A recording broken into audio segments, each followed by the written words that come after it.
Hello and welcome back to Shakesyear. We are working on the two noble kinsmen, and we get to hear from the jailer's daughter again today. Once again, she has an entire scene that is a monologue, except today is Act 2, Scene 6, whereas yesterday was Act 2, Scene 4. So, we got to figure out what happened in Act 2, Scene 5. So, if you remember, when Arcite was banished, he decided that he didn't want to leave because he still wants an opportunity to woo Emilia. So, he ran into some country folk who mentioned that there were like games and tournaments happening, and Arcite decided he would disguise himself so that he could participate in those tournaments in the hopes that he might catch Emilia's eye. So, and in yesterday's monologue with the jailer's daughter, we have her making the decision that she is going to free Palamon. She's going to get Palamon out of jail because she is head over heels in love with him. He is also in love with Emilia, but the jailer's daughter doesn't necessarily know that, but he's been moved to a cell that doesn't have a view of the garden where Emilia hangs out sometimes. So he was very sad about that. So anyway, in Act 2, Scene 5, we have Arcite in disguise hanging out with Hippolyta and Theseus and Pirithous and that whole crew because he performed in the games. Emilia is there as well. He performed in the games or this tournament and performed very well and basically won. So Theseus is asking him, like, where are you from? And who's your dad? And all that sort of thing. And Arcite's like, I'm from here and maybe of a noble-ish parentage. And yeah, I was just coming to try to like seek my fortune and then, get into your service.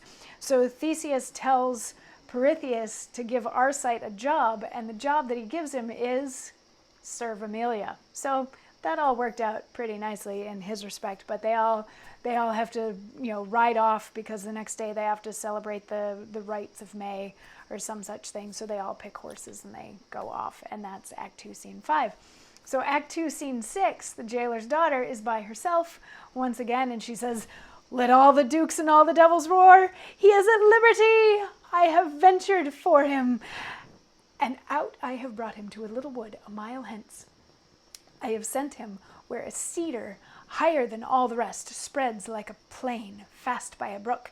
And there he shall keep close till I bring him files and food. For yet his iron bracelets are not off. Oh, love, what a stout-hearted child thou art. My father durst better have endured cold iron than done it. I love him beyond love, and beyond reason, or wit, or safety. I have made him know it. I care not. I am desperate. If the law find me and then condemn me for it, some wenches, some honest-hearted maids will sing my dirge and tell to memory my death was noble, dying almost a martyr. That way he takes, I purpose is my way too.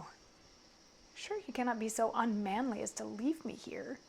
If he do, maids will not so easily trust men again.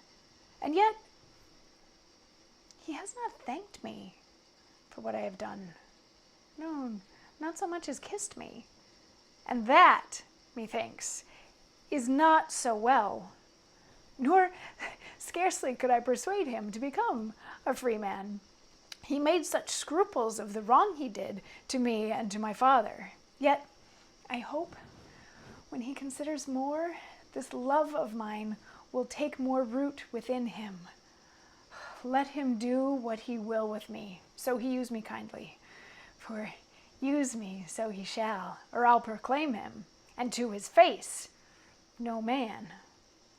I'll presently provide him necessaries, and pack my clothes up, and where there is a path of ground, I'll venture, so he be with me.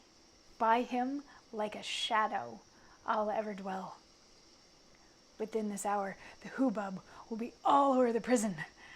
I am then kissing the man they look for. Farewell, father. Get many more such prisoners and such daughters, and shortly you may keep yourself. Now to him. So, she freed him. She got Palamon out of the jail, but he wasn't necessarily too keen to go. And gee, I wonder why he didn't want to be taken out of the jail where he thought that he might have some sort of access to Emilia by looking at her in the garden. But yeah, he didn't really want to leave the jail, but she snuck him out and she's hiding him somewhere in the woods. She's going to find a file to like take his cuffs off because he's still technically in chains, and she's going to bring him food and clothes and all that kind of stuff. But he hasn't thanked her. He hasn't kissed her, none of this stuff. And she's like, that's not necessarily cool. And I hope that he's going to be nice to me and not just like leave me stranded in the middle of the woods. And maybe if I continue to be nice to him and treat him well and give him all of the stuff that he needs, and if I'm always at his side, sort of like a stalker. I mean, if you want to start thinking psycho ex-girlfriend in all of this, or crazy ex-girlfriend in all of this, you could probably take the jailer's daughter in that direction, at least for this speech, if you really wanted to. But she's like, if I do this enough, then he'll love me, and then we'll get to make out, and yay. And the last little bit with her dad, she's like, yeah, so long, father. As long as you keep having daughters like me and prisoners like that, all your daughters are going to run away, and then you're going to have to take care of yourself in your old age. And then she runs off to find Palamon and bring him the stuff that he needs so that he can live a life outside of prison. And that's the end of Act 2. And wow, they put a lot of stuff into this play already, but there's still quite a ways to go. We still have all the mixed up love stuff going on, but now Arcite gets to be with Amelia, kinda sorta, but he doesn't get to be Arcite when he's with Amelia, and yeah, just fun things. There's plenty still to go. Don't worry, and I will see you tomorrow for more. Mwah.